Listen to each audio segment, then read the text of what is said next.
Serial ये रिश्ता क्या कहलाता है में अब कहानी ने नया मोड़ ले लिया है। गरबा और डांडिया की रात, रंग बिरंगी लाइटें, चमचमाते कपड़े और चारों तरफ ढोल नगाड़ों की आवाजें।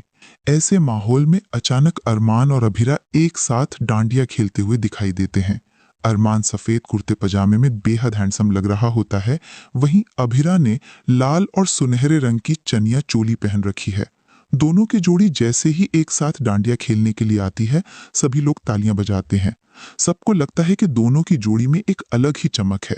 लेकिन दूसरी तरफ खड़ी गीतांजलि का चेहरा गुस्से से लाल हो जाता है। उसकी आंखों में जलन साफ दिख रही होती है। वो मन ही मन सोचती है, आज फिर से ये औरत मेरे अरमान के करीब आ गई। जब तक मैं जिंदा हूं, मैं किसी भी हाल में अरमान और अभिरा को एक नहीं होने दूंगी। ढोल की आवाज और संगीत के बीच अरमान और अभिरा की ताल इतनी परफेक्ट बैठती है कि जैसे दोनों के दिल भी एक साथ धड़क रहे हों। अरमान की आंखें लगातार अभिरा पर टिकी रहती हैं और अभिरा भी पहली बार अरमान को देखकर मुस्कुरा देती है। भीड़ में खड़े लोग कानाफूसी करने लगते हैं। वाह, क्या जोड़ी है! कितनी अच्छी लग रही है अरमान और अभिरा की जोड़ी। लेकिन तभी गीतांजलि बर्दाश्त नहीं कर पाती।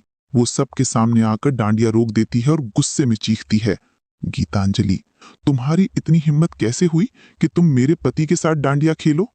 तुम सिर्फ इस होटल की मैनेजर हो।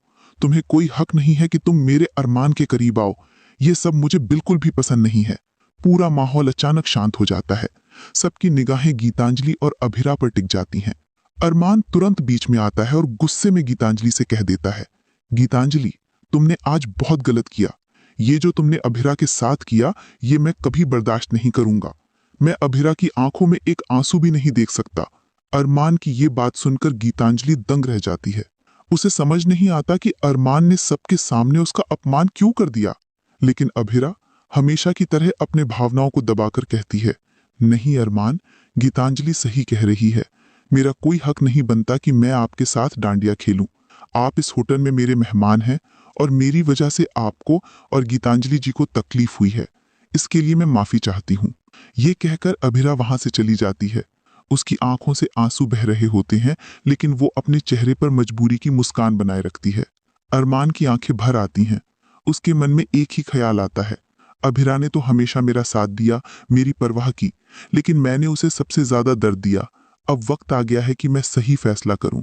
अरमान अब मन ही मन ठान लेता है कि जैसे ही वो उदयपुर लौटेगा, वो गीतांजलि से अलग होने की बात करेगा, क्योंकि अब वो इस जबरदस्ती के रिश्ते को और नहीं निभा सकता। गीतांजलि इस सब को देखती है और ज्यादा असुरक्षित महसूस करती है।